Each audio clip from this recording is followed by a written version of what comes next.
New York State, well, Art Schneider for Ulster County, and to Department of Transportation or New York State DOT to try to solve that problem. Also, probably maybe FEMA also, trying to get something done, DEC. Well, I think the route to go is to find out the names and addresses of those who knows would be Art Snyder. I think he would be the one that would know. Okay. Agreed? Yeah, I talked to Art when I was up at the training up at CWC, or what CWC put on, and he said the town of Olive wasn't eligible for the money, but we should ask because of the other towns around are, and we might be able to tap into that money. Okay. Town clerk? Monthly report revenues. Property taxes collected, $133,379.02. That all goes to the county because the supervisors for the town of Olive warrant was paid by February 1st. Interest and penalties, which the town gets on that, is $2,809.66. $121 in conservation licenses. 4 marriage licenses this month. That's almost a record. $90. I'm thrilled with that. $90. Clerk fees, $84.52 for $295.52. Animal fees, $197. Building permits, $1,670.25. Total transfer station fees, $4,965. Zoning fees, $225. Planning fees, $50. Park recreation charges, $500. Police fees, $15. Driveway permits, $25, for a total, excluding the taxes, of $10,752.43.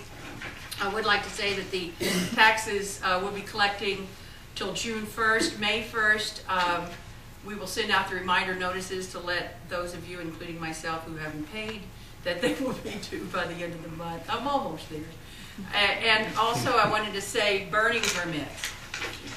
You cannot burn now until May 15th. I am the only one, I think, in the town of Olive that our office is going to be issuing these. So I brought them tonight. If anyone needs a burn permit, I can issue them for May 15th of 2012 till March 13th, 2013. So please help us out and kind of get, if you can, here, because May is our last month of tax collection. It's very busy in the office, and it would kind of help us a little bit out. So after the meeting, if anyone needs one, please stop by and we'll fill one out and take it. I just want to say I had a couple of phone calls today, and I don't know if I'm wanting to know the process on the moratorium, and I don't know if you want me to kind of give a little brief synopsis on how this might work. Do you mind if I do that? Well, basically, the resolution will be forwarded to the town attorney tomorrow. He knows it's coming. The Bird has spoken to him several times. I've spoken to him a couple of times. He then will draft the local law for the moratorium. Now, the moratorium local law will require certain things. It has to be on the desk of the town board members 10 days before a public hearing. The public hearing has to be held, and then they will vote on it. And then at that point, after it's filed with the Secretary of State and becomes an actual local law, the attorney at the same time, I think simultaneously, is going to be working on 2 laws. Is that correct, Bert? Yes. One that would be for a zoning change to ban hydrofracking in our zoning ordinance.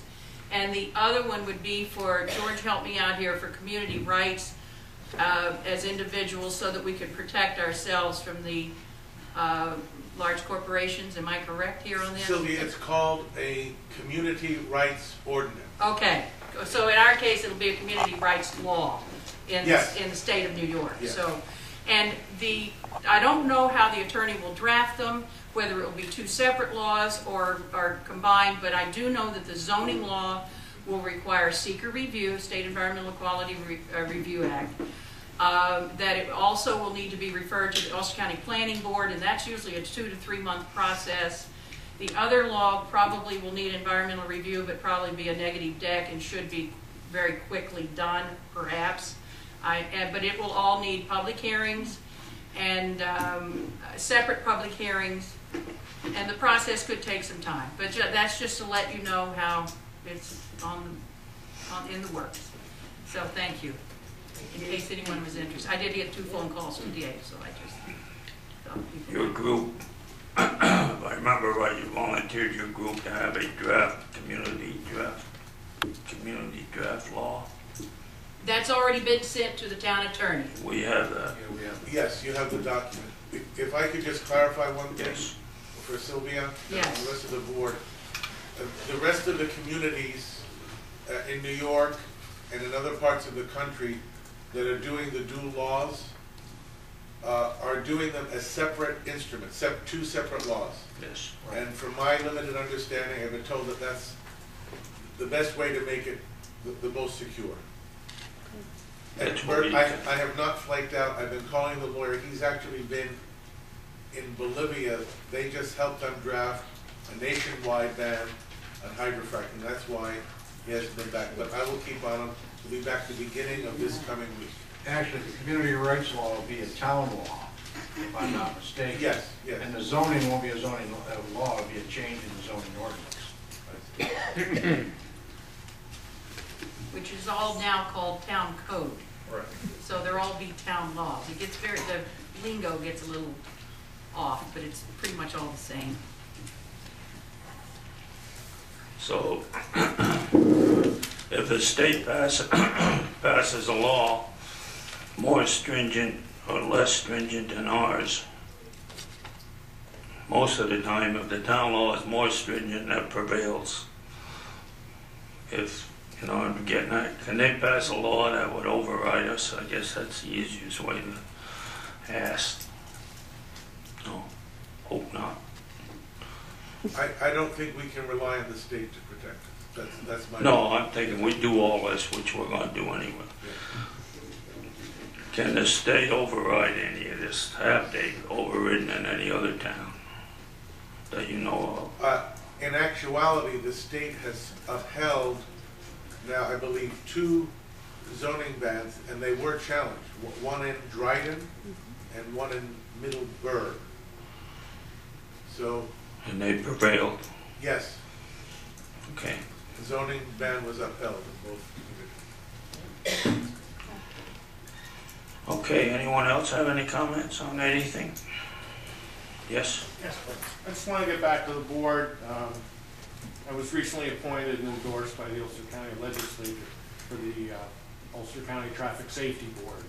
So I guess it ends up being on like the Western Ulster County representative, Yes. since there's nobody else from Shandaken, Woodstock, Denny. Amazing or how that Hartford. happens, isn't Yeah, it? right. So it was at their passing of Bob Wilkins, who was on the board for many years.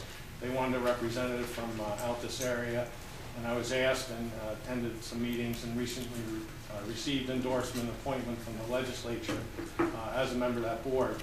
The town had requested the speed trailer to be put in Olive. At this time, the speed trailer is out of service. They're looking to get it repaired.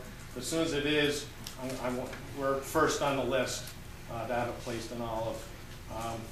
And for those that aren't familiar, if you've been to Kingston recently, the Kingston Police Department has been getting their trailer out. It's just a feedback of speed. So as you approach it, it's a digital image on a mobile trailer that lets you know your speed, and then you can verify it against your speedometer.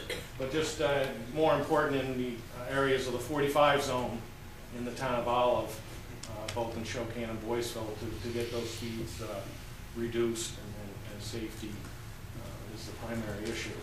For those that aren't familiar, I was a resident trooper from 81 to 95, and then was appointed a technical sergeant, transferred to the forensic lab in Albany. So that was my background, essentially, for appointment to the board. So any traffic safety issues, I'm in the phone book. I'm also on the Town Recreation Committee, and the numbers listed on the sheet that's part of the handout. So any issues that people see, because more eyes and ears and voices out there, we're again looking just to improve safety. And I'll bring the matter up about 28, obviously is a corridor, but if the Traffic Safety Board can endorse that also, I think it would probably be